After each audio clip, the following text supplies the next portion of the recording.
Hallelujah hallelujah hallelujah. Hallelujah. और सभी आनंदित है, सभी खुश है, और खुशी जो है वो आपकी जाहिर होनी चाहिए। हालेलुया। हालेलुया। अच्छा, मैं एक बात पूछना चाहता हूँ।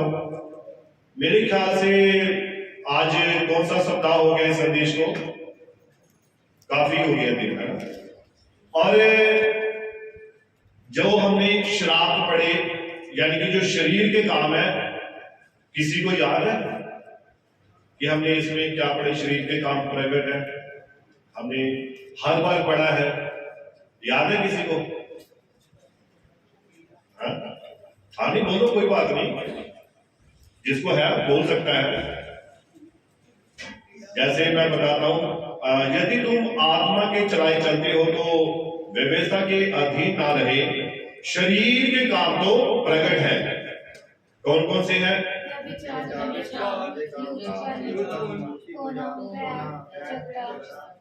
ये पढ़कर बोल रहे हैं, पढ़ के बोल रहे हैं ना? हाँ ठीक है, गॉड ब्लेस यू। तो जो आत्मा के काम है वो कौन से हैं?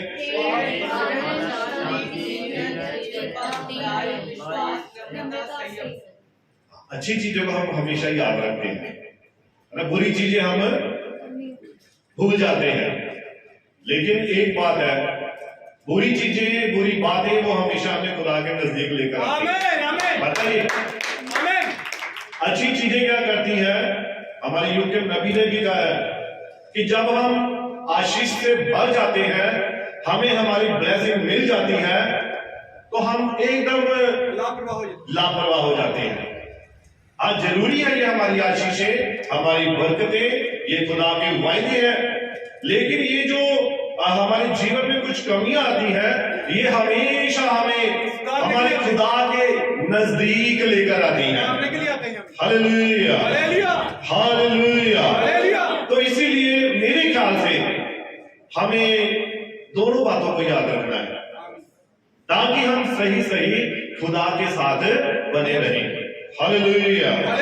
और मैं बता रहा था कि हमारे युग के नबी ने कहा कि प्रार्थना जो है, प्रार्थना करने वाला व्यक्ति है, या प्रार्थना करने वाला जो विश्वासी है, वो कभी भी फेल नहीं हो सकता है।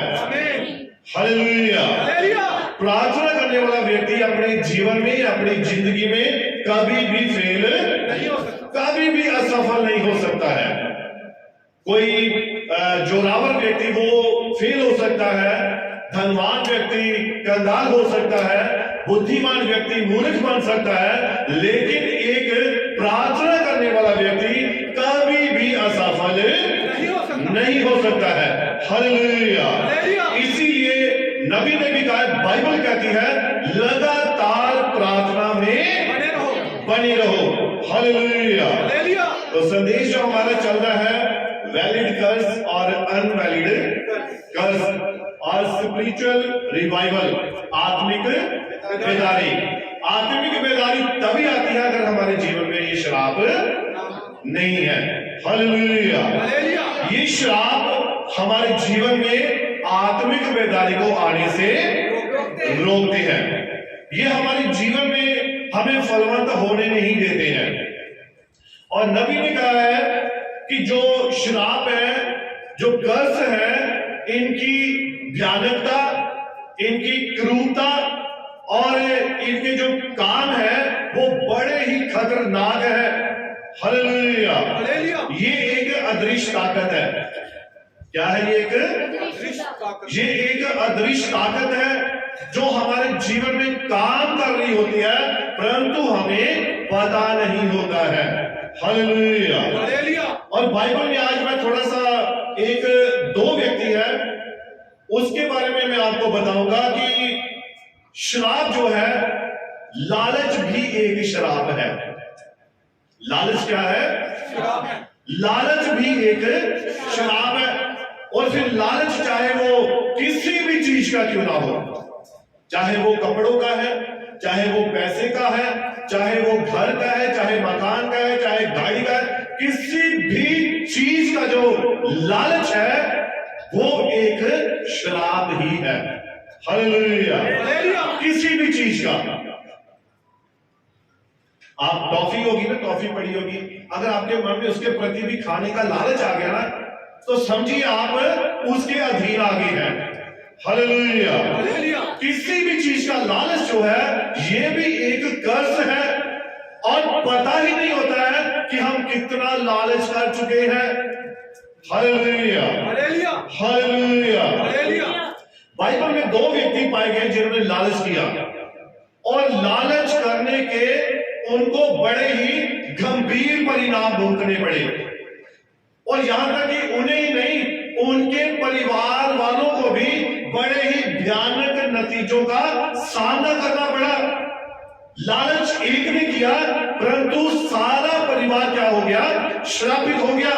हालेलुया।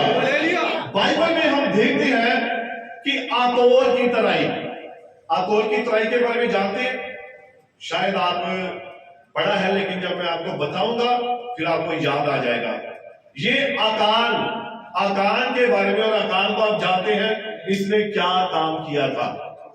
इसने चोरी की थी, इसने लालच किया था, इसने अनाज्ञाकारी की थी, और इसके लालच के कारण, इसकी अनाज्ञाकारी के कारण इसके परिवार के ऊपर क्या आ गया था? श्राप आ गया था।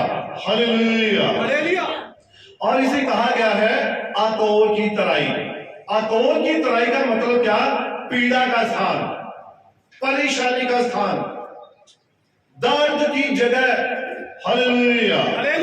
अब देखिए, मैं आपको बताना चाहता हूं कि आपने यरीहो की शहरपनाह के बारे में जाना है, सभी जानते हैं यरीहो की शहरपनाह, और लिखा है कि उसकी दीवारें बड़ी मजबूत थी, और उस शहर की जो नींव थी वो बड़ी ही मजबूती के साथ रखी गई थी। कोई भी उस शहर को जीत नहीं सकता था। ऐसा ही है ना? यरीहो की शहरपनाह, बाइबल में इसके बारे में क्यों जिक्र आ रहा है? यरीहो की शहरपनाह, यानी कि उसकी शहरपनाह क्या दर्शा रही थी? एक मजबूती को, कि इस शहर को, इस नगर को कोई भी व्यक्ति हिला नहीं सकता, जीत नहीं सकता। हालेलुया। लेकिन हमारे खुदा के लिए कोई भी काम मुश्किल नहीं है। हमारे यहोवा परमेश्वर के लिए कोई भी काम मुश्किल नहीं है। और इस शहर के बारे में लिखा कि इसकी जो दीवारें थी इतनी चौड़ी थी, इतनी बड़ी बड़ी थी कि इनके ऊपर रथों की दौड़ होती थी। तो आप खुद सोचिए कि जिस शहर की दीवारें, उसकी जो पनाह थी वो इतनी मजबूत थी, इतनी चौड़ी दीवार थी। आप जानते हैं चाइना की दीवार सबसे बड़ी है इस टाइम वर्ल्ड में, और इसको अगर आप सैटेलाइट से देखेंगे तो वहां से भी ये आपको दिखाई देगी। नहीं तो सैटेलाइट से आपको सिर्फ कुछ चिन्ह दिखाई दे सकता है, लेकिन ये दीवार पूरी दिखाई देती है। हालेलुया। इतनी बड़ी चीन की दीवार है। हालेलुया। परंतु जो यरीहो की शहरपनाह है, इसके बारे में कि ये जो शहरपनाह थी बड़ी ही मजबूती के साथ रखी गई थी, और कोई भी इसे जीत नहीं सका था। हालेलुया। और इसकी खास बात क्या थी? नबी कहता है, बाइबल कहती है कि इसको सिर्फ एक ही कौम जीत पाई थी, और वो इजराइल कौम थी। वो खुदा के लोग थे जो इस शहर को जीतने पाए थे। अब इस शहर को जीतने के लिए क्या करना पड़ा था कि यहोशू को वहां भेदिए भेजे गए। वहां पर एक और थी जिसका नाम था रहाब, और वो एक वेश्या थी। और जब इस शहर को जीतना था, वहां पर भेदिए गए और वहां पर भेद लेकर आए, और वहां पर उन्होंने क्या देखा कि ये शहर बहुत ही मजबूत है। और उस शहर को जीतने के लिए यहोशू ने यहोवा से मदद मांगी। वो खुदा के संदूक के आगे झुका, और यहोवा ने उस शहर को इनके हाथ में कर दिया था। हालेलुया। अब देखिए, यहोवा परमेश्वर ने यहोशू को क्या कहा? यहोशू 7 दिन यानी कि 6 दिन तुमने क्या करना है? याजकों के कंधों के ऊपर संदूक को रखना है, वचन को रखना है, और वो इसकी शहर बना के चारों तरफ हर रोज एक चक्कर लगाए। आमीन। क्या करें? एक चक्कर लगाए, हर रोज एक चक्कर लगाए। और 6 दिन तक इन्होंने हर रोज ऐसा ही किया। और यहोवा ने कहा था कि इस शहर को जीतने के लिए 7वें दिन तुम्हें 7 चक्कर लगाने पड़ेंगे। और खुदा ने यहां पर एक आज्ञा दी थी। Hallelujah, hallelujah. और ये आज्ञा बड़ी एक खास आज्ञा थी। वो पता क्या थी? यहोवा परमेश्वर ने कहा था कि तुम जब इस शहर को, इस नगर को जीत लो, तो वहां की जितनी भी वस्तुएं होगी, सोना चांदी, चाहे जो भी महंगी महंगी वस्तुएं हैं, जानवर क्या, हर चीज यहोवा के अर्पण होगी। ये एक आज्ञा दी थी खुदा ने। फिर किसी भी वस्तु को तुम ले नहीं सकते हो, वो सारी वस्तुएं खुदा के आगे क्या होंगी? अर्पण होंगी। और सिर्फ एक घर उसमें छोड़ा गया था, और वो रहाब वेश्या का घर था। उस घर में जो कुछ भी होगा बस उसे बख्शा जाएगा। कारण रहाब वेश्या ने क्या किया था? उसने जो भेदिए भेजे गए थे उन्हें अपने घर में स्थान दिया था, जगह दी थी, और उसका परिवार बचाया गया था। Hallelujah, hallelujah, hallelujah. अब देखिए कि जब परमेश्वर आशीष देता है तो हम भी निश्चिंत हो जाते हैं। अब यहोवा ने क्या किया? यरीहो को इजरायली लोगों को दे दिया। अब जब इन्होंने, इजरायलियों ने यानी कि यहोशुआ और उसके लोगों ने यरीहो को जीत लिया, ये आशीष दे दी, तो ये क्या हो गए? निश्चिंत हो गए। और इतने बड़े शहर को, इतने बड़े नगर को हमने जीत लिया। भाई कैसे जीत लिया? खुदा हमारे साथ था, हमारा यहोवा परमेश्वर हमारे साथ था। और इन्होंने सोचा जिस शहर को कोई राजा या कोई और व्यक्ति नहीं जीत सका था, हम जीत गए हैं। और जब इन्होंने जीत लिया तो ये आराम से बैठ गए, लापरवाह हो गए, संतुष्ट हो गए। और इनके मन में ये ख्याल आ गया, बस अगर हम इतने बड़े नगर को जीत सकते हैं तो बाकी नगर तो हम चुटकियों में जीत सकते हैं। ये क्या थी? कि लापरवाही थी। क्या थी? लापरवाही। ऐसे ही हमारे जीवन में कोई आशीष आती है, कोई बरकत आती है, हमारी चंगाई आती है, तो हम खुदा को भूल जाते हैं। कोई बात नहीं, बाकी सब काम अब होते रहेंगे, बड़ा काम निकल गया। Hallelujah, hallelujah. अब देखिए वहां पर वो क्यों जीते? क्योंकि यहोवा परमेश्वर स्वयं उनके लिए लड़ा था, वो स्वयं उनके आगे आगे चला था, इसीलिए वो यरीहो को जीत नहीं पाए थे। Hallelujah, hallelujah. और देखिए कि जब परमेश्वर आशीष देता है तो हम भी निश्चिंत हो जाते हैं, भूल जाते हैं कि हमारी आशीष देने वाला यहोवा परमेश्वर है, और वो ही उसका मूल कारण था। कौन था? हमारी चंगाई मिलती है तो मूल कारण कौन होता है? परमेश्वर, यहोवा परमेश्वर होता है। वो दुआ होती है, वो प्रार्थना होती है, लेकिन होता क्या है? जब हमारी चंगाई मिल जाती है, मैंने फलाने डॉक्टर की दवाई खाई थी, मैंने तो फलाने व्यक्ति की सलाह ली थी, मुझे तो उस व्यक्ति ने बताया था, हम क्या हो जाते हैं? लापरवाह हो जाते हैं। हम भूल जाते हैं कि उसका जो मूल कारण था वो यहोवा परमेश्वर ही था। Hallelujah, hallelujah, hallelujah. अब देखिए जब हमें संतान देने वाला परमेश्वर, हमें घर देने वाला परमेश्वर, हमें जॉब देने वाला परमेश्वर, वो सब मूल कारण वही है। परंतु जब हम परमेश्वर को भूल जाते हैं तब क्या होता है? हम अपनी बड़ाई करनी शुरू कर देते हैं। और नहीं, बस ये तो मेरी अपनी काबिलियत थी, मैंने बीएड कर रखी थी, मैंने फलानी डिग्री ले रखी थी, मैंने ये सब ऐसा किया था इसीलिए मुझे ये जॉब मिली है, मैंने ये काम किया था इसीलिए मुझे ये पुत्र मिला है, मैंने ये किया था इसलिए मुझे मेरी चंगाई मिली है।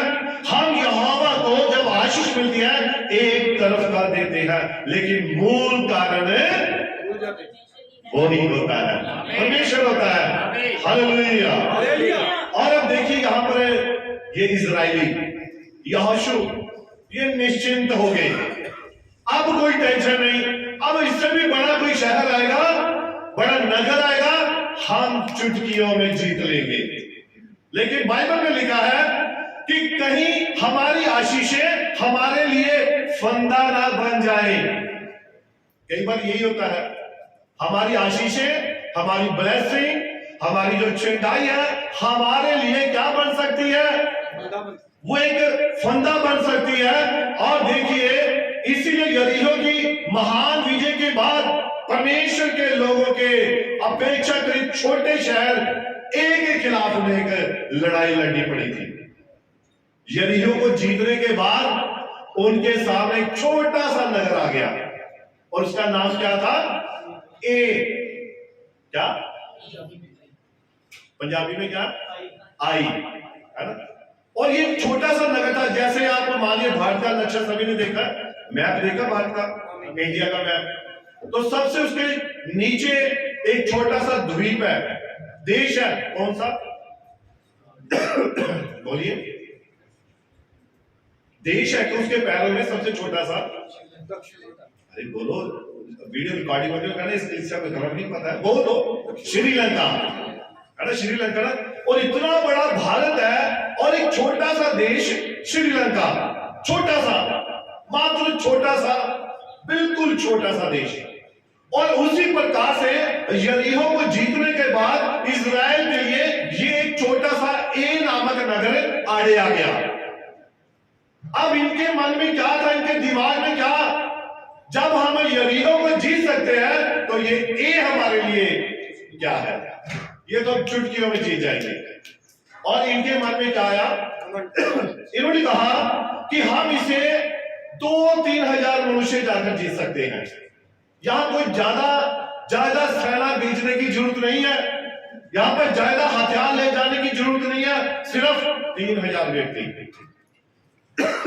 आप निकालिए यहोशू की किताब 7 उसकी 4 और 5 आज पढ़ेंगे। यहोशू पुराना नियम में, इसीलिए कोई 3000 पुरुष वहां गए, परंतु एक ही रहने वालों के सामने से भाग आए। तब एक ही रहने वालों ने उनमें से कोई 36 पुरुष मार डाले। अब देखिए, ध्यान दीजिए, यहां पर बड़ी खास बात है, वहां उन्होंने कितने लोग भेजे, 3000 लोग भेजे।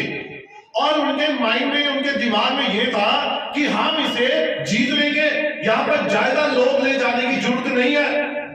लेकिन हुआ क्या, उस छोटे से नगर, छोटे से गांव लगा लीजिए, उन्होंने इजराइलियों को क्या कर दिया, भगा दिया और उनमें से 36 लोगों को मार दिया। अब जब 36 लोग मारे गए, अब यहोशू को टेंशन पड़ गई, चिंता पड़ गई, ये कैसे हो सकता है। लेकिन एक को जीतने से पहले, वहां पर युद्ध में जाने से पहले उन्होंने वो सारे कामों को पूरा किया। कई बार हम खुदा की हजूरी में रोजा भी रखते हैं, उपवास रखते हैं, दुआ करते हैं, फिर भी हमारा काम नहीं होता है। कारण, अब देखिए कारण मैं बताता हूं। यहां पर हुआ क्या, यहोशू ने युद्ध में जाने से पहले हमेशा संदूक के आगे झुकते थे, उसे सम्मति लेते थे, उससे पूछते थे कि यहोवा परमेश्वर, क्या हम युद्ध के लिए जाएं? तो यहोवा कहता, हां जाओ, मैं तुम्हारे साथ हूं। और यहोवा खुद वो युद्ध लड़ता था। अब यहां पर यहोशू ने सारा काम सही किया, जैसे कि उसे खुदा के आगे झुकना चाहिए था, याजकों को झुकना चाहिए था, दुआ करनी चाहिए थी, सब कुछ किया और युद्ध के लिए चले गए। लेकिन वहां पर जाकर क्या हुआ, वो छोटे से नगर ने इजरायलियों को भगा दिया और 36 पुरुष मार दिए। बात तो क्या थी, सारा कुछ सही था, कनेक्शन सही है, सब कुछ सही है, फिर भी प्रॉब्लम क्या है, क्यों हमारे 36 व्यक्ति मारे गए, क्यों 36 इजरायली मारे गए युद्ध में? सवाल पैदा हो गया। अब यहोशू चल गया खुदा के आगे, रोने लगा, गिड़गिड़ाने लगा, खुदा ऐसे कैसे हो सकता है? इजराइल को, यरीहो को तो हमने जीत लिया, लेकिन ए नगर को, इस छोटे से नगर को उसने तो हमारे 36 पुरुषों को मार दिया। अब कारण क्या था? जब यहोशू खुदा के आगे झुका, अब देखिए यहोशू नबी कहता समझ ना सका गलत क्या हुआ है। बड़ी खास बात है, ध्यान से सुनना सभी ने, ये सभी के लिए है। Hallelujah hallelujah. लिखा यहोशू समझ ना सका कि गलत क्या हुआ है। सब कुछ तो हमने सही ढंग से किया, हमने कोई कमी ना रखी, हमें युद्ध में जाना चाहिए, लड़ना चाहिए, लड़े, परंतु क्यों 36 पुरुष जो है वो मारे गए? यहोशू इस बात को समझ ना सका। और परमेश्वर की हजूरी से बढ़कर कोई दूसरा स्थान नहीं है। आमीन आमीन। जब कारण ना पता लग रहा हो, हमारे ऊपर वो बात रिवील ना हो रही हो, तो खुदा की उपस्थिति में जाइए। किसी मनुष्य के पास मत जाइए, किसी व्यक्ति के पास मत जाइए, किसी पड़ोसी के पास, अपने रिश्तेदार के पास, किसी के पास मत जाइए, खुदा की उपस्थिति में जाइए। वहां से आपको सही राय मिलेगी। Hallelujah hallelujah. तो वहां पर लिखा है कि परमेश्वर की हजूरी से बड़ी कोई जगह नहीं है। और यहोशू ने क्या किया? जब हम संघर्षों में, लड़ाइयों में, पीड़ाओं में, या अपनी परेशानियों में, या अपनी बीमारियों का सामना करते हैं जिन्हें हम संभाल नहीं सकते हैं, तो कहां जाना चाहिए? बोलिए, खुदा की हजूरी में आना चाहिए, खुदा के भवन में आना चाहिए, खुदा की आगे झुकना चाहिए। जब हम अपने संघर्षों को, अपनी परेशानियों को, या अपनी मुसीबतों को संभाल नहीं पाते हैं, तो खुदा की हजूरी सिर्फ रहती है। किसी भी प्रधान के पास, व्यक्ति के पास मत जाइए, बाइबल कहती है उसका भी प्राण निकलेगा। आमीन। उस व्यक्ति का भी प्राण निकलेगा। और अधिकांश लोग इस समय में, अपने इस अनमोल समय में, जबकि उन्हें खुदा की उपस्थिति में होना चाहिए, वो डॉक्टरों के पास होते हैं, वो प्रधानों के पास होते हैं, वो रिश्तेदारों के पास होते हैं, वो अपने दोस्तों के पास होते हैं, और उनसे सलाह ले रहे होते हैं, जो कि कभी सफल नहीं होती है। नबी कहता पर पहली जगह, पहला स्थान परमेश्वर का भवन है, परमेश्वर की उपस्थिति है। कनानी स्त्री ने क्या किया था? जब उसकी बेटी में दुष्ट आत्मा थी, किसके चरणों में आई? किसके कदमों में आई? किसके पास आई? वो यीशु मसीह के पास आई। उसने, याकूब ने किसके कदमों को पकड़ रखा था? जब तक तू मुझे आशीष नहीं देगा, मैं तुझे नहीं जाने दूंगा। उसे मालूम था आशीष कहां से मिलने वाली है, उसे मालूम था मेरी चंगाई कहां से मिलने वाली है, उसे पता था मेरी तरक्की कहां से होने वाली है, इसलिए उसने उसके कदमों को पकड़ रखा था। Hallelujah hallelujah. परंतु नबी कहता है इस समय, इस अनमोल समय में, बहुमूल्य समय में लोग कहां होते हैं? वो अपने विचारों में होते हैं, वो अपने रिश्तेदारों के पास, दोस्तों के पास सलाह ले होते हैं कि कैसे होगा हल, कैसे होगा ये। लेकिन खुदा की उपस्थिति से बढ़कर कोई भी जगह नहीं है। अब यहोशू को कारण ढूंढा था, वो सीधा संदूक के सामने गिर गया और रोया, गिड़गिड़ाया, और परमेश्वर ने फिर उसे बताया। क्या बताया? इसकी 10 आयत पढ़िए, 10 और 12। यहोशू 7 उसकी 10 और 12। यहोवा ने यहोशू से कहा, उठ खड़ा हो जा, तू क्यों इस भांति मुंह के बल पृथ्वी पर पड़ा है? और यहोवा ने यहोशू से क्या कहा कि उठ खड़ा हो जा, तू क्यों मुंह के बल पड़ा है? हाँ पढ़िए। इस्राएलियों ने पाप किया है। इस्राएलियों ने क्या किया है? पाप किया है। अब समझ आ रही है ना मेरी बात सभी को? कारण क्या था कि इतना बड़ा यरीहो नगर जीत लिया, और एक छोटे से गांव ने, मैं गांव कह सकता हूं, एक छोटे से नगर ने, गांव ने इजरायलियों के 36 पुरुष मार दिए, जबकि यरीहो को जीता, वहां एक भी प्राण नाश नहीं हुआ था, एक भी मौत नहीं हुई थी। वहां तो याजकों ने चक्कर लगाए बस, तो सारी शहर पड़ा। इतने बड़े शहर को जीत लिया, लेकिन इस छोटे से नगर ने उनकी नाक में दम कर दिया। 36 पुरुष मार दिए। कारण यहोवा परमेश्वर अब यहोशू को बता रहा है। क्या कारण था?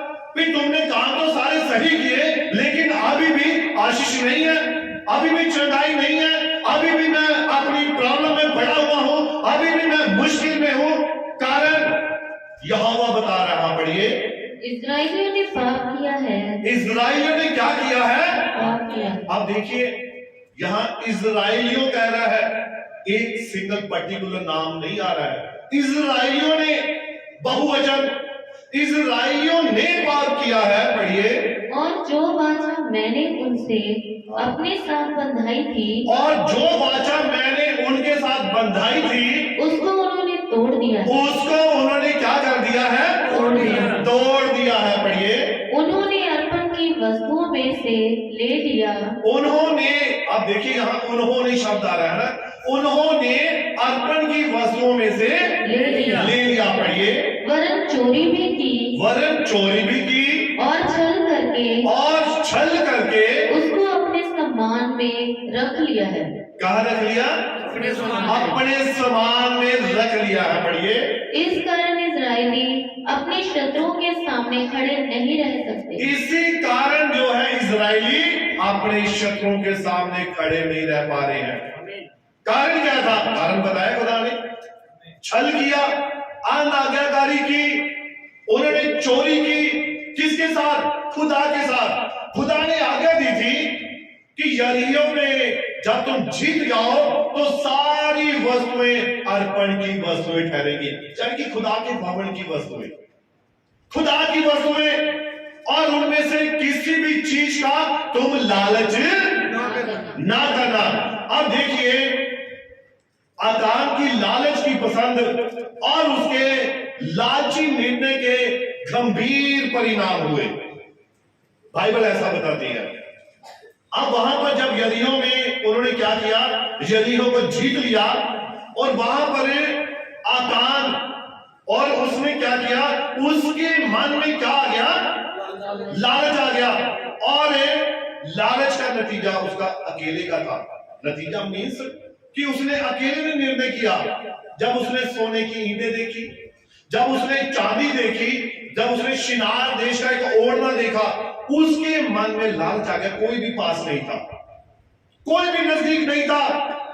और जब वो घरों की तलाशियां ले रहे थे, उस वक्त जब उसने देखा यहां मुझे कौन देख रहा है, कोई भी नहीं देख रहा, मैं अकेला हूं, तो उसने उसको क्या किया? रख लिया और ले जाकर अपने तंबू के अंदर गाड़ दिया।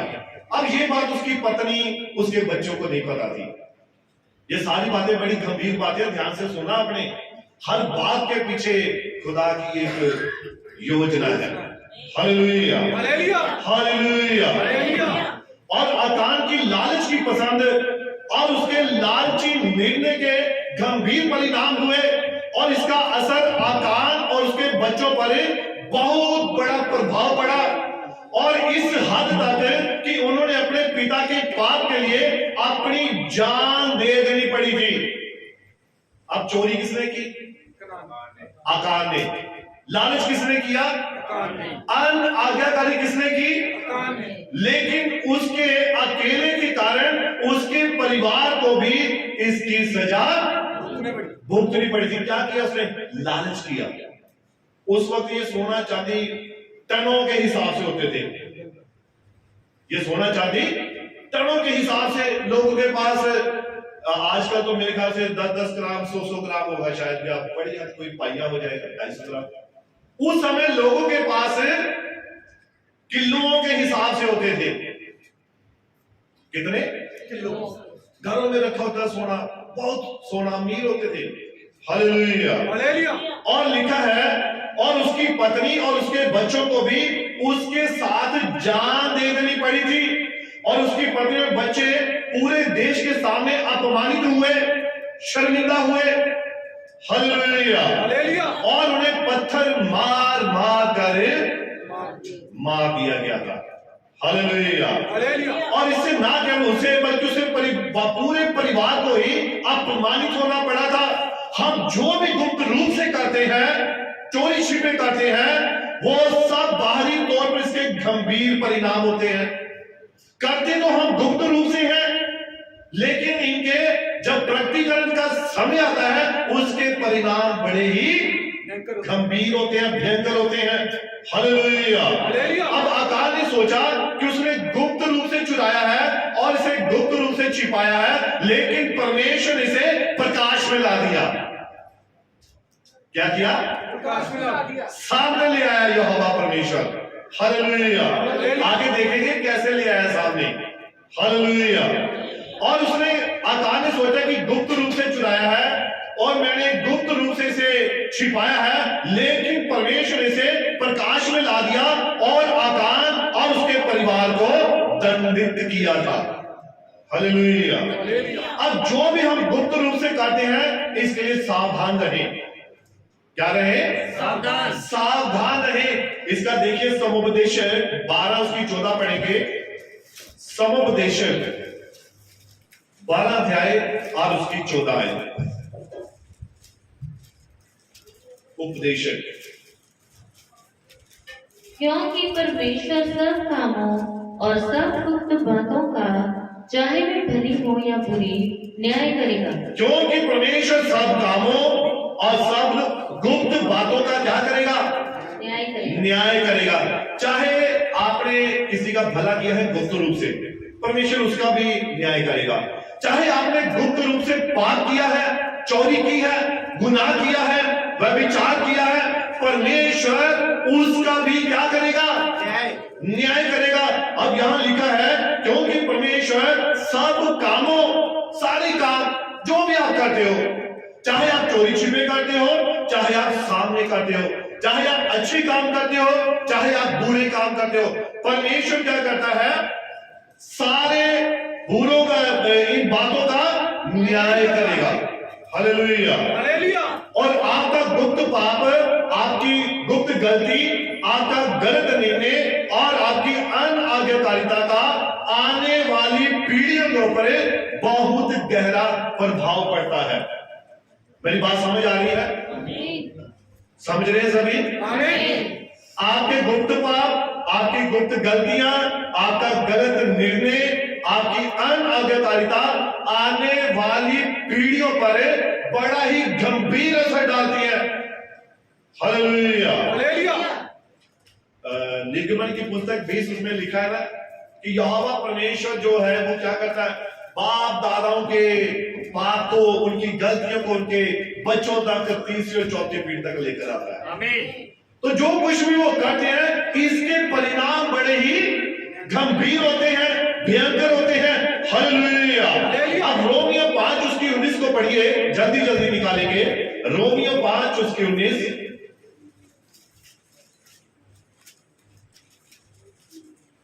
रोमियो की पत्री 5 अध्याय, रोमन्स। क्योंकि जैसा एक मनुष्य के आज्ञा ना मानने से बहुत लोग पापी ठहरे, क्योंकि जैसा एक मनुष्य के आज्ञा ना मानने से बहुत सारे लोग क्या ठहरे? पापी ठहरे। तो हाँ जी, वैसे ही एक मनुष्य के आज्ञा मानने से बहुत लोग धर्मी ठहरेंगे। वैसे ही एक मनुष्य के आज्ञा मानने से बहुत से लोग धर्मी भी ठहरेंगे। तो आप देखिए, अगर कलीसिया में किसी की चंगाई नहीं मिल रही है तो यानी कि कोई आकान बैठा हुआ है। अगर परिवार में चंगाई नहीं है, शांति नहीं है, तो कोई ना कोई आकान कहीं पर बैठा हुआ है। अगर आपकी जॉब पर, आपके काम पर आशीष नहीं आ रही है, बरकत नहीं आ रही है, तो वहां पर भी कोई आकान बैठा हुआ है। हालेलुया। इसीलिए ध्यान दीजिए, चौकन्ने रहिए, ध्यान से सुनिए, वचन को पढ़िए, वचन को जिए, लगातार खुदा के वचन के साथ बने रहिए और इस आकान रूपी शराब को दूर कीजिए। हालेलुया। हालेलुया। क्योंकि जैसा एक मनुष्य के आज्ञा ना मानने से वैसे ही एक मनुष्य के आज्ञा मानने से बहुत से लोग धर्मी ठहरते हैं। अगर परिवार में एक व्यक्ति दुआ करता है, प्रार्थना करता है और वो अपने परिवार के लिए ईमानदार है, यहोवा के लिए ईमानदार है, तो उसके पूरे परिवार पर उसका असर जाएगा। अगर कलीसिया में हम एक दूसरे के लिए दुआ करते हैं, एक व्यक्ति अगर प्रार्थना करता है, तो सारा असर कहां जाएगा? अगर बुरा करते हैं तो सारा असर बुरा जाएगा। एक आकान के कारण क्या था? सारी इजरायली कौम मुश्किल में पड़ गई थी। हालेलुया।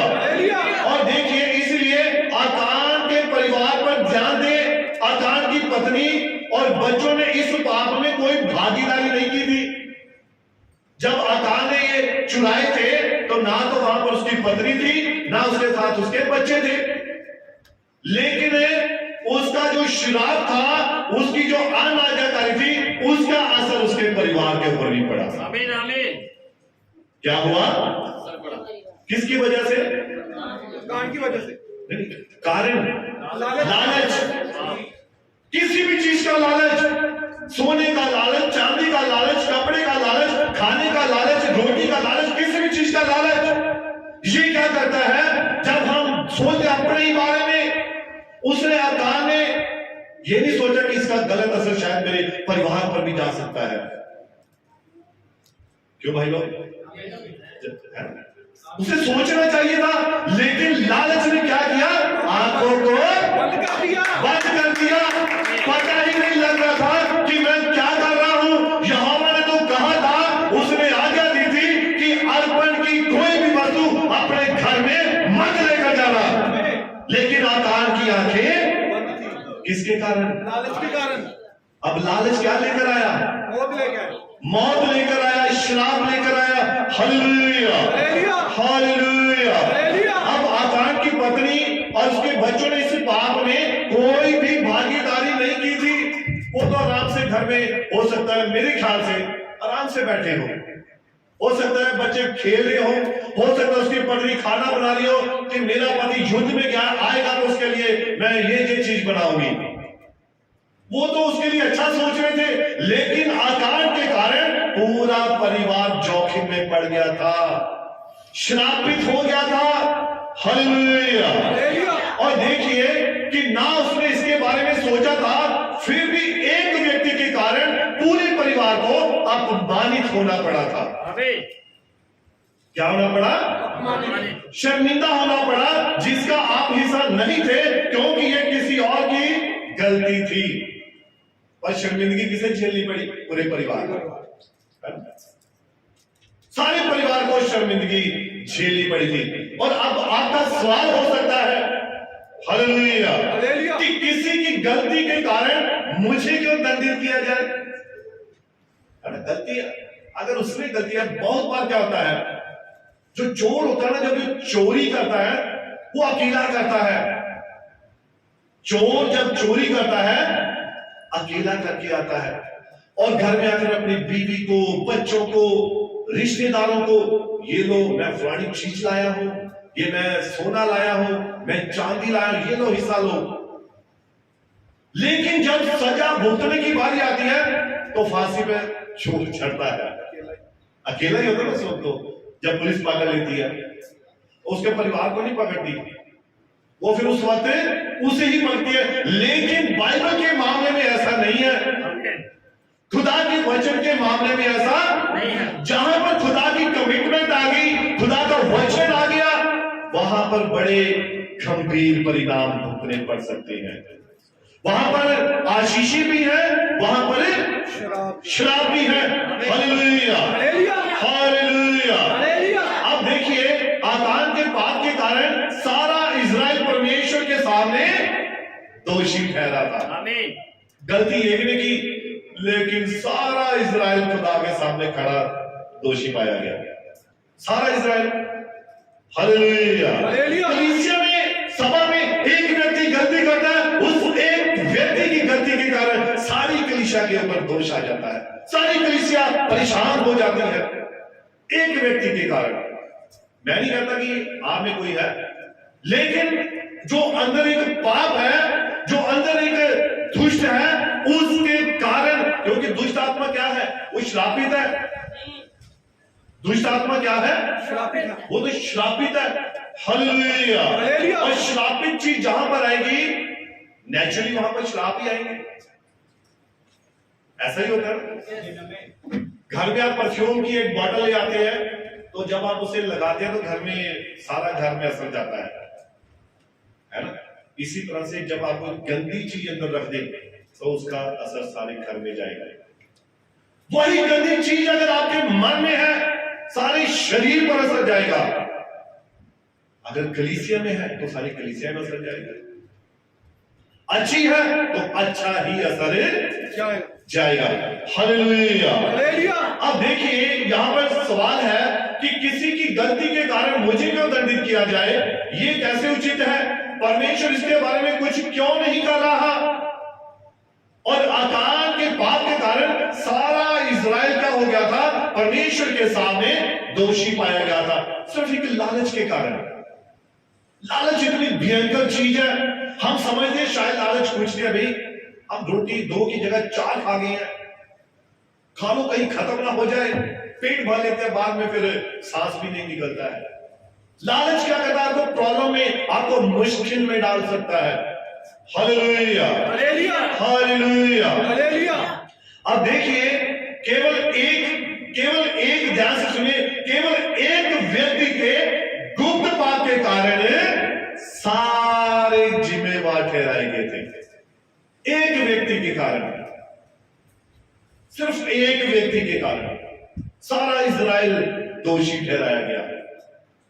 वहां पर आज्ञा थी खुदा की, परमेश्वर का हुक्म था, आज्ञा थी, अर्पण की वस्तु को नहीं छूना, अपने घर नहीं लेकर जाना, लेकिन वो लेकर गया था। अब देखिए केवल एक व्यक्ति के गुप्त पाप के कारण पूरा इजराइल जिम्मेवार ठहराया गया। सारी कलीसिया केवल एक व्यक्ति के कारण, उसके झूठ के कारण, उसके गुप्त पाप के कारण, अनाज्ञाकारिता के कारण दोषी ठहराई जाती है। और ये किसके सामने? मेरी बात समझ आ रही है? आमीन। खुदा बड़ी बरकत दे, बड़ी आशीष दे। ध्यान से सुनिए, जब आप अपने पाप छिपाते हैं और जहां पाप छिपा है खुदा उस स्थान को उजागर करता है, सामने लेकर आता है। हालेलुया। और इसके जो परिणाम है बहुत ही गंभीर होते हैं। जिस स्थान पर यह पाप छिपा होता है वो स्थान बाइबल कहती है उजागर किया जाएगा। उसने कहां पर छुपाया था ये धन? अर्पण की वस्तु कहां छुपाई? अपने तंबू में। ना उसकी पत्नी को पता, ना बच्चों को पता, उसे ना यहोशू को पता, ना याजकों को पता, ना किसी और को पता। अपने घर में उसने छिपाया। हालेलुया। हालेलुया। अब देखिए जैसा कि यिर्मयाह की पुस्तक 16 अध्याय उसकी 17 आयतों पढ़ेंगे। यिर्मयाह नबी 16 इसकी 17। क्योंकि उनका पूरा चाल चलन मेरी आंखों के सामने प्रकट अब है। ये बात कौन कह रहा है? यहोवा परमेश्वर कह रहा है, क्योंकि उनका पूरा, थोड़ा नहीं, आधा नहीं, पूरा चाल चलन। समझे बात को? खुदा आपको कभी भी आंख बंद करके नहीं देखता है, या सोचा कि चलो मैं थोड़ी सी आंख से देख लूं बच जाएंगे। परमेश्वर पूरी आंख खोलकर देखता है। वो आपकी एक बात को, एक आपके कान को वो देखता है। और क्योंकि उसका पूरा चाल चलन मेरी आंखों के सामने प्रकट है। किसका चाल चलन? लोगों का। यहोवा के सामने पूरा चाल चलन प्रकट है। हो सकता है हमारा स्वभाव चर्च में और हो सकता है हमारा स्वभाव घर में और हो सकता है हमारा स्वभाव शादी में और हो सकता है हमारा स्वभाव बाजार में कुछ और हो। यहोवा आपके सारे स्वभाव को जानता है, वो आपकी हर एक बात को जानता है, देखता है। हालेलुया।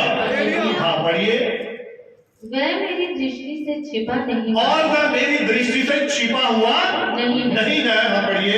ना उनका धर्म मेरी आंखों से गुप्त है, ना उनका अधर्म मेरी आंखों से गुप्त है, इसीलिए मैं उनके अधर्म और पाप का दूना दंड इसीलिए मैं उनके अधर्म और पाप का दूना दंड दूंगा।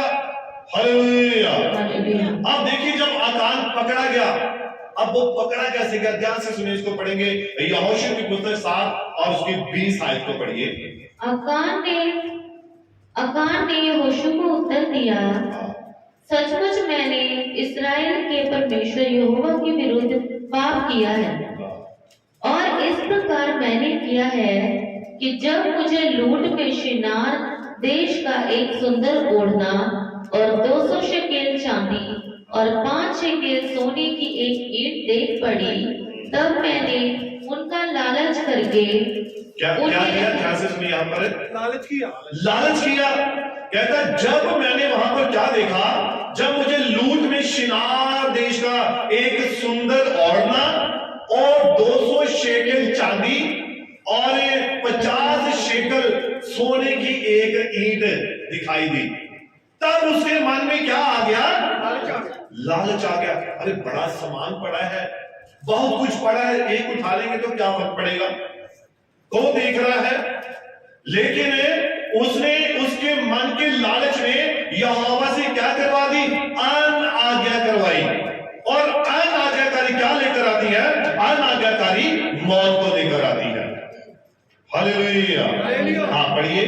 तब मैंने उनका लालच करके उन्हें रख लिया, वे मेरे डेरे के भीतर भूमि में गड़े हैं, और वह मेरे डेरे के भीतर। अब डेरा कौन सा होता है, बाइबल में डेरा किसे बयान किया गया है, ये बॉडी, आपका शरीर डेरे के भीतर गड़े हुए हैं।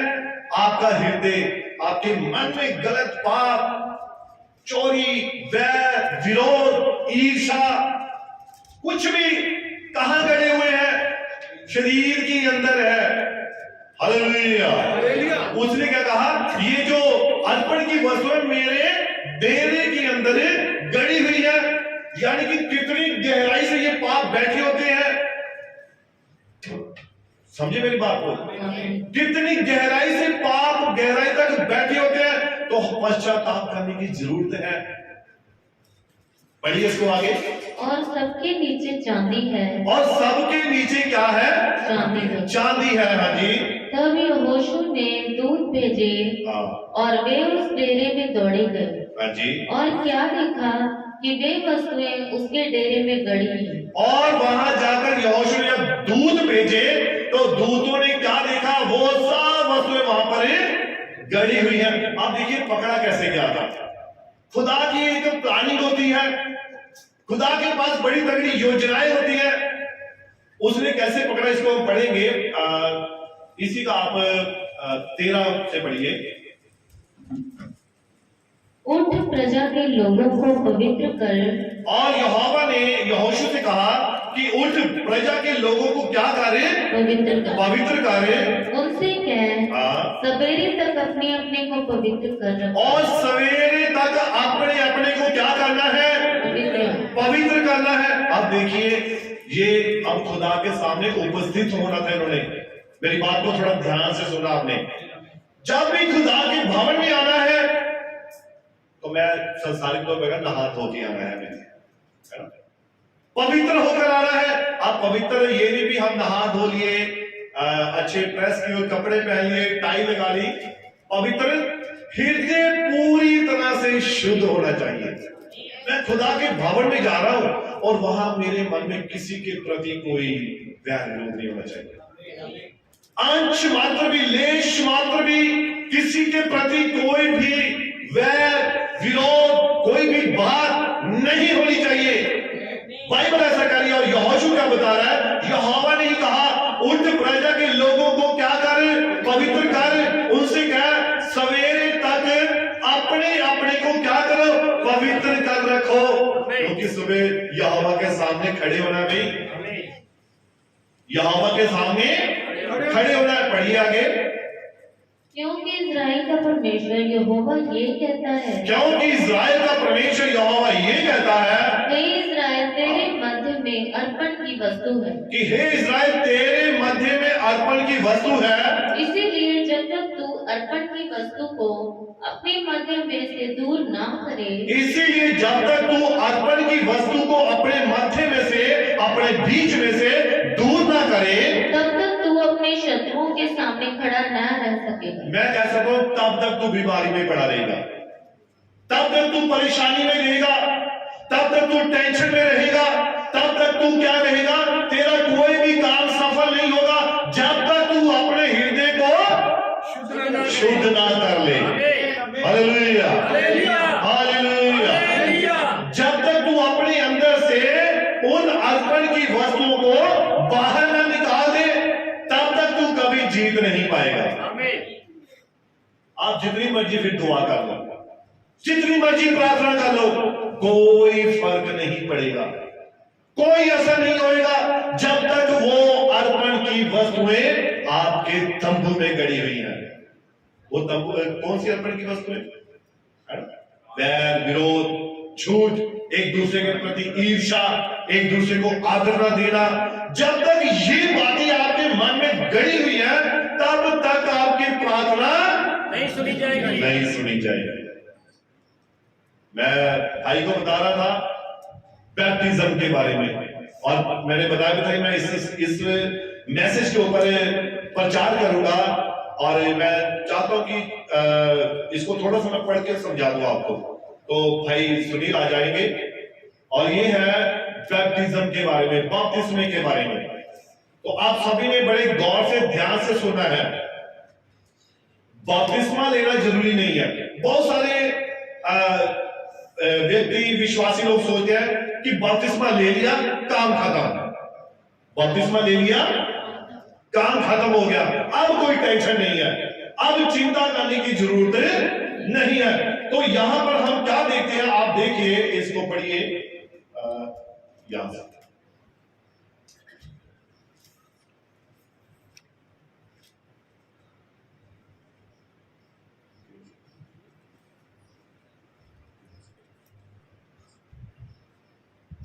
इसके पास इसका अपना जीवन है, यहाँ पर जो इसके ऊपर है वह एक पिंडुक है, यह इसके अंदर है, यह पवित्र आत्मा है, इसमें जीवन है। यहाँ पर इसमें सब में डाह, घृणा और ईर्ष्या पाई जाती है। यही है वह जो उत्पन्न कर रहा है, यह इसका अनुकरण करता है। ठीक है, यहाँ यह पिंडुक है जिसमें प्रेम और आनंद और धीरज है, और यही है वह जो करता है। और पिंडुक किसे बयान करता है? पवित्र आत्मा को। और पवित्र आत्मा के अंदर ही पवित्र आत्मा के गुण है, फल है, जो हमने पढ़े ना, शरीर के फल और आत्मा के फल। तो ये पिंडुक जब आता है तो वो फल आपके अंदर अपने आप आ जाएंगे जब पवित्र आत्मा आएगा। और आप देखिए वहां पर एक हृदय है, एक मन है, और इस मन के अंदर क्या है?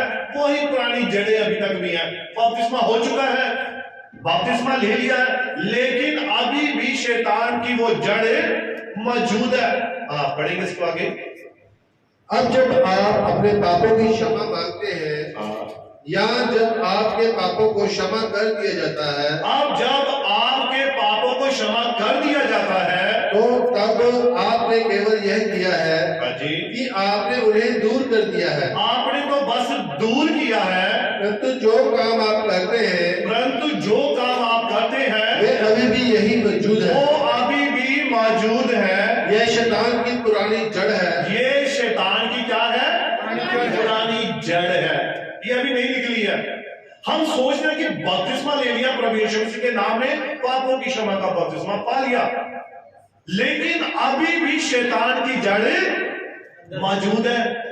हमने तो ये जो प्रक्रिया की है, पापों को क्षमा करवा लिया, लेकिन जड़ अभी भी मौजूद है। पढ़िए, यह अभी भी यही है, और ये अभी भी यही है। ध्यान दें, ध्यान दें, तब आप प्रायश्चित करते हैं, जब आप प्रायश्चित करते हैं और यीशु मसीह के नाम में बपतिस्मा लेते हैं, और यीशु मसीह के नाम में बपतिस्मा लेते हैं, कि वह आपको आपके पापों की क्षमा प्रदान करे, कि वो आपको आपके पापों की क्षमा प्रदान करे। ध्यान रहे, हाँ जी। इसके बाद पवित्रीकरण की प्रक्रिया शुरू होती है। अब ये पहला काम था, अब ये दूसरी प्रक्रिया है। परमेश्वर कोई भी काम करता है उसके तीन क्या है, सिद्धांत है। परमेश्वर तीन में अपने कामों को सिद्ध करता है। अब पहला क्या है, धर्मी, फिर पवित्रीकरण, उसके बाद पवित्र आत्मा का। हमने ये बड़ी बार सुना ना ये शब्द, नबी ने बड़ी बार बहुत सारे संदेशों में कहा, लेकिन अभी तक मेरे ख्याल से शायद कोई इस बात को समझ पाया है, कोई इस बात को समझ पाया है। बपतिस्मे तक सारे बड़े बड़े प्रचारक, बड़े बड़े लोग यहां तक टिक गए हैं, सिर्फ कहां पर, बपतिस्मे तक, बैप्टिज्म तक। बस प्रभु यीशु के नाम बहुत समझ लो, अजो एंड टाइम में प्रवेश कर लो, तो यीशु से देश शामिल हो गए। वो बस इस बात तक लोगों को टिका के रख दिया। इसलिए क्यों लोग बैकस्लाइड होते हैं, क्योंकि उनका अगला कदम पवित्रीकरण नहीं हुआ होता है, इसीलिए वो बैकस्लाइड होते हैं। अभी तक उनको पवित्र आत्मा की याद का बपतिस्मा नहीं मिला है, इसीलिए वो बैकस्लाइड हो जाते हैं। हालेलुया। अब पहला काम क्या था, पहला काम प्रभु यीशु मसीह के नाम में बपतिस्मा लेना, धर्मी ठहराया जाना, क्या। अब उसके बाद दूसरा कदम क्या था, पवित्रीकरण होना होता है। और जब पवित्रीकरण होता है उसमें क्या होता है, उसके व्यक्ति के जीवन में, विश्वासी के जीवन में क्या बदलाव आता है, पढ़िए। इसके बाद पवित्रीकरण की प्रक्रिया शुरू होती है। और इसके बाद पवित्रीकरण की प्रक्रिया शुरू होती है। अब देखिए, बपतिस्मा जब लिया ना, अभी भी शैतान की जड़ मौजूद है ना। आप में से बहुत सारे ऐसे लोग होंगे जिन्होंने बपतिस्मा लिया, लेकिन अभी भी मन करता है ना कुछ गलत खाने पीने को, मन करता है कुछ गलत करने को, मन करता है किसी की चुगली करने को। अभी भी वो जड़ मौजूद है, अभी भी वो काम पहले वाले हो रहे हैं। अगर नहीं हो रहे हैं तो फिर आप समझिए आपका पवित्रीकरण हो चुका, आपका पवित्रीकरण हो चुका। अगर फिर से पहले वाली बातें अभी भी ख्याल, वो सोचे एक दूसरे के प्रति आ रही हैं, तो अभी तक आप, वो जड़ आप में मौजूद है, शैतान की जड़, वो अभी भी वहां पर मौजूद है, क्योंकि अभी तक आपने सिर्फ पापों को माना है, प्रभु यीशु मसीह के नाम में बपतिस्मा लिया है, वो जड़ अभी भी मौजूद है। लेकिन उसका दूसरा स्टेप क्या है, पवित्रीकरण। और पवित्रीकरण जब होता है तो इसमें क्या होता है, पढ़िए। जो हमारे मस्तिष्क को या विचार को पवित्रता हेतु तैयार करती है। आमीन, बोलिए आमीन, आमीन, आमीन। क्या करता है पवित्रीकरण, हमारे मस्तिष्क के, हमारे दिमाग के विचारों को पवित्र करता है, हमारे हृदय के विचारों को पवित्र करता है। ये पवित्रीकरण है। हमें फिर किसी दूसरे के प्रति कोई कभी गलत विचार नहीं आएगा, हम उसके बारे में कभी गलत सोच नहीं सकते हैं। क्यों, मैं कह सकता हूं मेरा पवित्रीकरण हो चुका है, पढ़िए। कि हम भला सोचे, कि हम हमेशा भला सोचे, ये पवित्रीकरण है। हाँ जी। यह बुराई को हमसे दूर करती है। और ये बुराई को हमसे क्या करती है, दूर करती है, पढ़िए। पवित्रीकरण ग्रीक भाषा का एक संयुक्त शब्द है। और पवित्रीकरण ग्रीक भाषा का संयुक्त शब्द है, जिसका मतलब क्या होता है, इसका अर्थ होता है शुद्ध करना, शुद्ध करना, और सेवकाई हेतु अलग करना, और खुदा के कामों के लिए अलग करना, पढ़िए। तब इसके बाद हमें आग और पवित्र आत्मा से बपतिस्मा मिलता है। फिर इसके बाद तीसरा स्टेप जो है, ध्यान से सुनिए, बड़ी काम की बात है ये। तीसरा स्टेप जो है, फिर हमें आग और पवित्र आत्मा का बपतिस्मा मिलता है, पढ़िए। ताकि परमेश्वर हमें वास कर सके, ताकि परमेश्वर फिर हमारे अंदर हम तो अभी बपतिस्मा दूसरा लेते हैं, पानी वाला, तो हम कहते हैं कि हमारे अंदर यीशु मसीह आ गया है, हमने तो पवित्र आत्मा पा लिया है। अगर पवित्र आत्मा पा लिया है तो फिर वो जड़ क्या कर रही है, फिर वो विचार क्यों आ रहे हैं, फिर एक दूसरे के प्रति ईर्ष्या क्यों आ रही है? वो जड़ अभी भी मौजूद है। ये 3 स्टेप है। जब तीसरा स्टेप आता है, परमेश्वर तीसरे में हमें लेकर आता है। इस वक्त यहाँ पर क्या कहता है वचन? नबी ने क्या कहा? पढ़िए। और परमेश्वर की अग्नि हमारे हृदयों को पापों से शुद्ध करती है। और परमेश्वर की अग्नि हमारे मन से सारे पापों को क्या कर देती है? शुद्ध कर देती है। और हमारे अंदर पवित्र आत्मा भरती है। और हमारे अंदर पवित्र आत्मा भर देती है। तब हम भी वही जीवन उत्पन्न करते हैं अब हम भी वही जीवन उत्पन्न करते हैं जो पवित्र आत्मा उत्पन्न करता है। जो पवित्र आत्मा उत्पन्न करता है। ये है पवित्र आत्मा की आग का बपतिस्मा। फिर हमारा जीवन बदला हुआ होता है। फिर कह सकते हैं कि मैंने पवित्र आत्मा पाया है। अभी तक किसी ने नहीं पाया।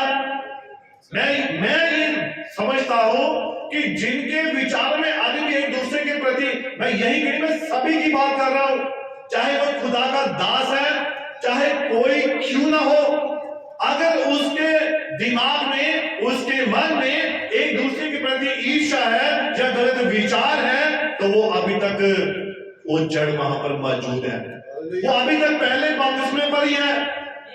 वो अभी आगे नहीं बढ़ा है। उसका अभी तक पवित्रीकरण भी नहीं हुआ है।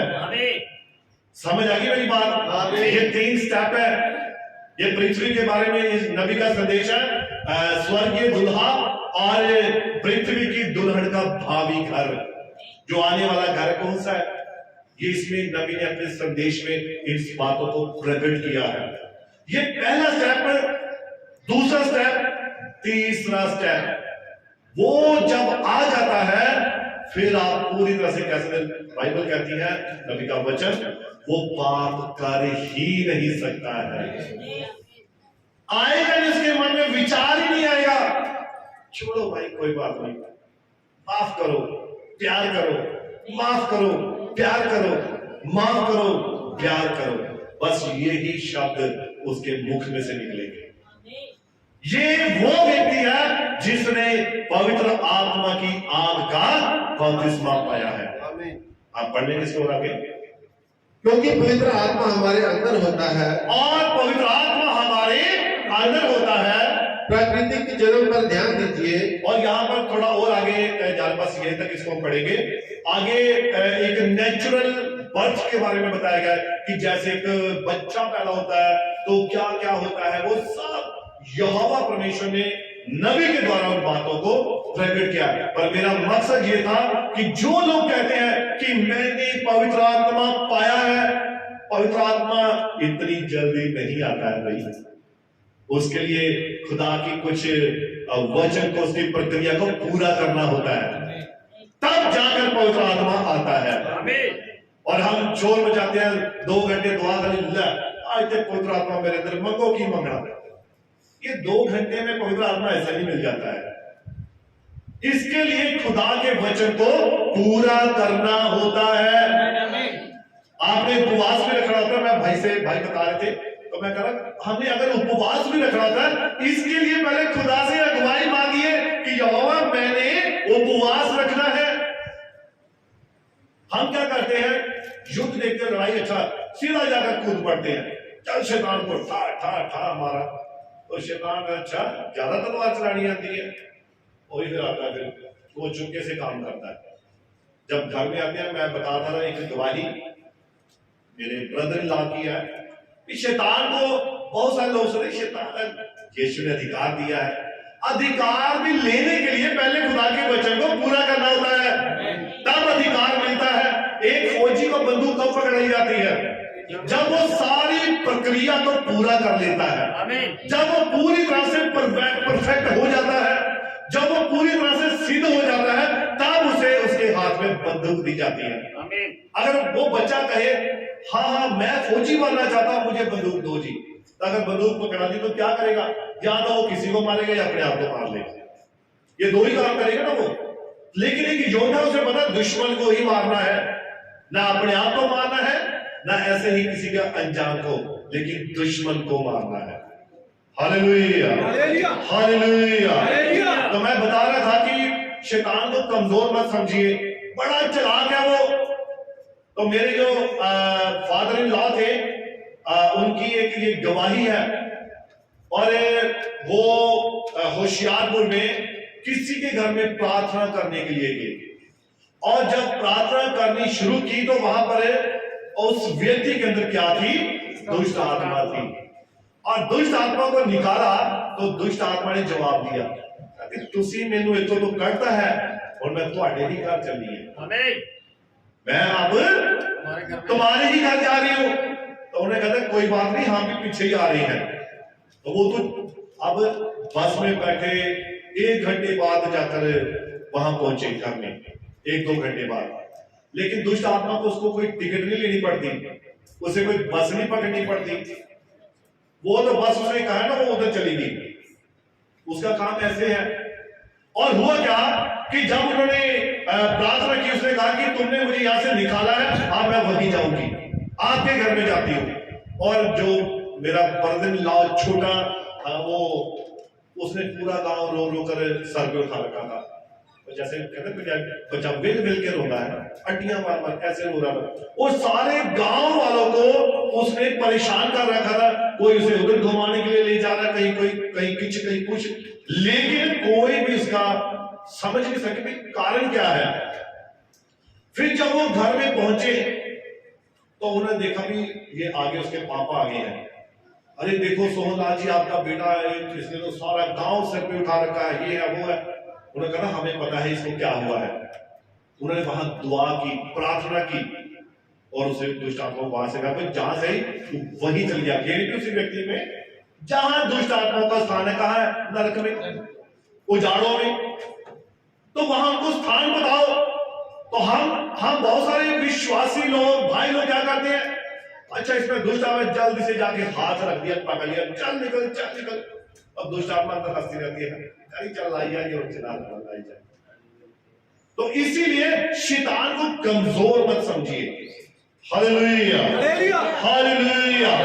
पहले परमेश्वर के सारे हथियारों को, उसके सारे वचन को पूरा कीजिए, तब यहोवा आपको अधिकार देता है। फिर आप कहेंगे, कहने की भी जरूरत नहीं है, कहने की भी जरूरत नहीं है, परछाई से ही चंगे हो जाएंगे।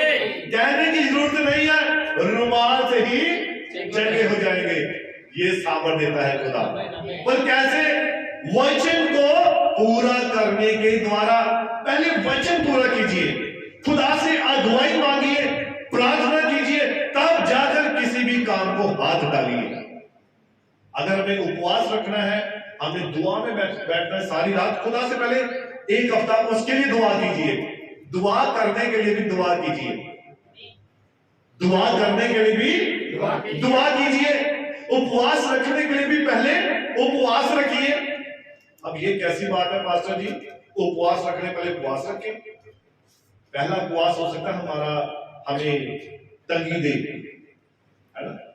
भाई बता रहे थे काफी परेशान थोड़ा हो जाते हैं जब हम, मौसम भी ऐसा है ना गर्मियों का, तो कई बार उपवास रखते हैं तो हमें कुछ परेशानी हो सकती है। मैंने भी रखा था, मुझे भी हुई थी, लेकिन बैठना पड़ा, है ना? बैठना पड़ा। क्यों? खुदा के साथ अब कमिटमेंट कर लिया, प्रभु अब चाहे रोक चाहे हंस के उपवास तो रखना ही रखना है। लेकिन इसके लिए भी पहले दुआ की जरूरत है। जब आपके अंदर खुदा डालेगा, अपने आप उपवास रखो, उस दिन ना भूख लगेगी, ना चक्कर आएंगे, ना कोई प्रॉब्लम होगी, कुछ नहीं होगा, आपको पता भी नहीं लगेगा दिन कब बीत गया, दिन कब निकल गया। इसीलिए बाइबल कहती है, खुदा का कलाम कहता है कि हमें पहले खुदा से हर बात की अगुवाई मांगनी है, तब जाकर हमारे काम जो है वो सफल होते हैं। गाड़ी चलानी ना आती हो और मैं सीधा मैं चला लेता हूं, सीधा स्टीयरिंग पर बैठ जाऊं, तो क्या करे होगा? गाड़ी दीवार में किसी दूसरी गाड़ी में लगेगी। तो इसके लिए अगर मैंने गाड़ी चलानी है तो मुझे पहले अच्छी तरह से ट्रेनिंग लेनी पड़ेगी। अभी मैं स्पष्ट तौर पर कहना चाहता हूं, चर्च में खास करके संडे सर्विस में, संडे की सभा में जिन्होंने भी बाइबल पढ़नी होती है, वो पहले घर में जरूर बाइबल पढ़े, तब ही यहां पर वो रीड करेगा। Hallelujah hallelujah. है ना? मैं कहता हूं भी हम बेशक हम इंसान है, गलती हो सकती है, लेकिन होनी नहीं चाहिए खुदा के भवन में, है ना? हमारा बाइबल का पढ़ना ऐसे हो कि जैसे पढ़ने वाले ने सब कुछ समझा दिया है, बात समझ आगे भी अब जब प्रचार आने वाला है वो क्या होगा। समझे मेरी बात को? अगर जब आप बहुत सारे, मैं जानता हूं भाई बहनों के मन में होता है कि फलाना वो बाइबल पढ़े, फलाना बाइबल पढ़े, लेकिन आप पहले घर में इसको जरूर पढ़ें, एक एक घंटा बाइबल पढ़ें। एक तो खुदा आपको आशीष देगा, दूसरा आपकी जुबान पर, आपके मुंह में खुदा के वचन बैठ जाएंगे, तब क्या होगा, फिर आपको पढ़ने में कोई भी दिक्कत नहीं होगी। हालेलुया। तो इसीलिए कुछ भी करना है पहले खुदा से अगुवाई मांगो। अगर पास्टर जी ने कह दिया कि हाँ हम ये आयत पढ़ेंगे, तो कोई कई बार होता है, सभी के मन में होता है मैं पढ़ूं मैं पढ़ूं मैं पढ़ूं, है ना? तो लेकिन आपको मैं कहता हूं कि उस वक्त हो सकता है आपने कभी घर में बाइबल वैसे हाथ लगाया ही ना हो, तो यहां पर आप बाइबल खोल के आयत पढ़ना शुरू कर दिया, वो फिर आज सही से ढंग से नहीं पढ़ी जाएगी। ऐसा होता ना, कई बार लग जाता पता। तो इसीलिए जब भी ऐसा समय आए, ऐसा मौका हो, तो जो भी भाई बहन पढ़ना चाहता है वो घर में एक एक घंटा 2-2 घंटे बाइबल को पढ़े, रिवीजन करे बाइबल की, पढ़े इसको, फिर जाकर बाइबल आप चर्च में, कलीसिया में जरूर पढ़ें। खुदा खुद आपको समय देगा, मौका देगा। Hallelujah hallelujah. कोई भी काम करना है तो पहले खुदा से अगुवाई मांगनी है। आप घर में कुछ भी करते हैं, खाना बनाते हैं, बहनें खाना बनाती है, तो प्रार्थना कीजिए, प्रभु जो भी खाना बनाए इसमें तेरी आशीष हो, तेरी बरकत हो। नहीं तो क्या होगा, बिना प्रार्थना के फिर कभी नमक तेज होगा, मिर्ची तेज होगी, है ना, या कुछ ना कुछ ऐसा होगा। कपड़े धोने होंगे तो सर्फ ढूंढ रहे होंगे, सर्फ मिलेगा ही नहीं, पता लगा खत्म हो चुका है। ये खुदा की ब्लेसिंग होती है, लेनी होती है पहले, तब खुदा सारे काम करता है। 4 मेहमान आ गए, खाना बनाने चले, आटे का ढक्कन खोला, अरे आटा तो खत्म हो गई। ये क्या है? दुआ करो, अगुवाई मांगो खुदा से पहले, हर काम के लिए, बच्चों की पढ़ाई के लिए, बच्चों के हर एक काम के लिए, अपने काम के लिए पहले अगुवाई मांगिए। उसके लिए, काम के लिए, दुआ के लिए भी दुआ कीजिए। दुआ के लिए भी कई दुआ करने बैठे उनकी खारिश नहीं बंद होती है, लगे रहे प्रभु यीशु प्रभु यीशु प्रभु यीशु। तू खारिश कर रहा है या प्रभु का नाम ले रहा है? बार बार खारिश होती रहेगी, ये क्यों? या टांगे दर्द होती रहेंगी, बैठ नहीं पाते हैं दुआ में, प्रार्थना में, क्योंकि दुआ को भी दुआ की जरूरत है। प्रभु मैंने अब प्रार्थना में बैठना है, 2 घंटे बैठना है, 3 घंटे बैठना है, प्रभु मुझे ताकत देना है। तो जब आपने ऐसी प्रार्थना की, फिर जब आप प्रार्थना में बैठोगे तो खुदा आपको 3 क्या 6 घंटे भी देगा। यानी प्रार्थना के लिए भी प्रार्थना करनी पड़ती है। चर्च आने का, चर्च जानते हैं एक संघर्ष है, चर्च में आने की युद्ध है। ये 6 हफ्ते खुदा ने दिए ना, 6 दिन, ये इसलिए दिया कि 6 दिन हम हमारे मन में यही रहे, 7वें दिन चर्च जाना है। ये दुआ हर दिन आपकी होनी चाहिए, दुआ में ये बात जरूर होनी चाहिए। ऐसा तो चर्च जाना कुछ भी हो जाए, भाई की दुआई है, भाई सुनिए कि खुदा बड़ी बरकत दे, बड़ी आशीष दे। मैं कहता हूं कि सभी को ये आशीष बरकत दे, पर खास आज के दिन के लिए मैं कहता हूं भाई को ये सबसे बड़ी बरकत है। भाई रात को इधर थे तो बोलते सुबह मैंने घर जाना, रात को ड्यूटी थी, तो घर जाना है और बच्चों को लेकर आना है, और देखो यहाँ पर ड्यूटी भी करनी है, फिर गुरदासपुर में जाना है, यानी कि 50 किलोमीटर का सफर करके, यानी कि 100 किलोमीटर आने जाने का, 100 किलोमीटर का सफर तय करके आना होता है। और भाई को सुबह ही फोन आ गया इनके ऑफिसर का कि आपकी ड्यूटी लग गई है तुम्हारा। तो ये कहते पास्टर जी ऐसे हो गया बात, तो मैंने कहा चलो कोई बात नहीं, जो खुदा करता है ठीक ही करता है, कोई बात नहीं, मैं आप बच्चों को लेकर आऊंगा, मैंने ऐसे कहा। तो भाई चले गए, खाना भी नहीं खाया, तो जल्दी से निकल गए। और मैंने सोचा शायद हम तो मुश्किल ही यार, भाई आएंगे भी, शायद उनकी ड्यूटी लगी होगी, अभी डीएसपी साहब के साथ ड्यूटी है, तो कोई ना कोई ऑफिसर कहीं ना कहीं ले जाएगा। तो मैं अंदर प्रचार तैयार कर रहा था, तो भैया पास्टर जी है प्रभु, तो कितनी मेहनत, एक जज्बा है, एक लालसा है। अगर मैं सोचा, अगर मैं होता ना भाई, मैं तो चलो छोड़ो, अब तो टाइम हो गया, प्रचार निकल गया होगा, अब गीत निकल छोड़ो, है ना। लेकिन यही हमारी एक खासियत है मसीहत में कि हम मसीह को कितना प्रेम करते हैं। फिर ना हम अपने समय को देखते हैं, ना हम अपने कामों को देखते हैं, ना हम किसी चीज को देखते हैं, पर एक जब मन में एक विचार है कि जाना है तो जाना है, फिर कोई चीज आड़े भी नहीं आएगी। तो इसीलिए प्रभु भाई को बड़ी बरकत दे, बड़ी आशीष दे, इनकी पत्नी को, बच्चों को, सारी कलीसिया को। और मैं जानता हूं कि हम सभी ऐसा ही करते हैं, लेकिन हमारे मन में ये जरूर होना चाहिए कि चर्च पहला स्थान है, परमेश्वर पहला स्थान हो। जितना मर्जी हमें कोई भी काम जरूरी क्यों ना पड़ जाए, सिर्फ एक वही काम है ना सख्त होता है, उसके बारे में भी यीशु ने साफ मना कर दिया था। जानते हो क्या काम था? बताइए, भी समझा तो बात को। God bless you. उसके चेले ने कहा, गुरु मुझे पहले आज्ञा दे कि मैं, मेरे पिता की डेथ हो गया, मैं उसे दबा कर आऊंगा।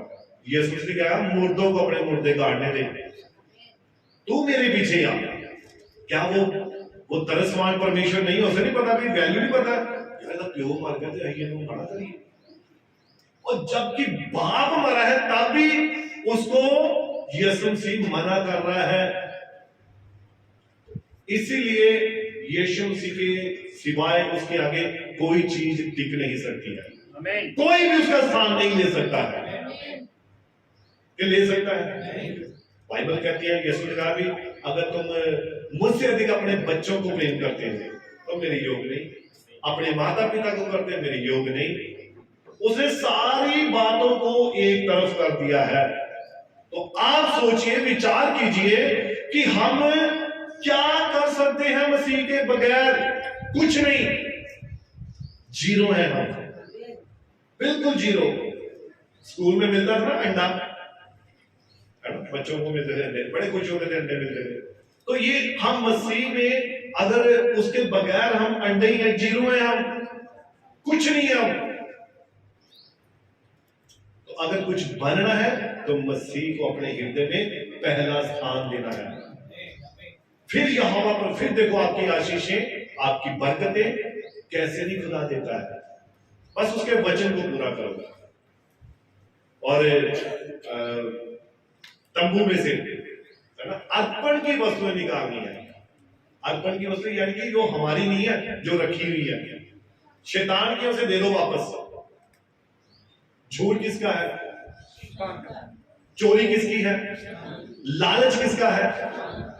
और जो मेल मिलाप ना करने वाला आत्मा, वो किसका है? तो ये सारी चीजें जिसकी उसको दे दो, वो ले जा, भाई मुझे नहीं इसकी जरूरत।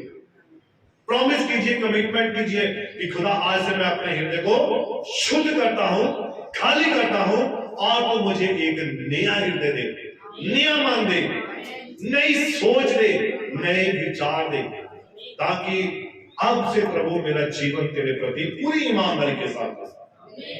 सभी सहमत है? सभी सहमत है? God bless you. प्रभु आपको बड़ी बरकत दे, बड़ी आशीष दे। मेरी ओर से आप सभी को जय मसीह की।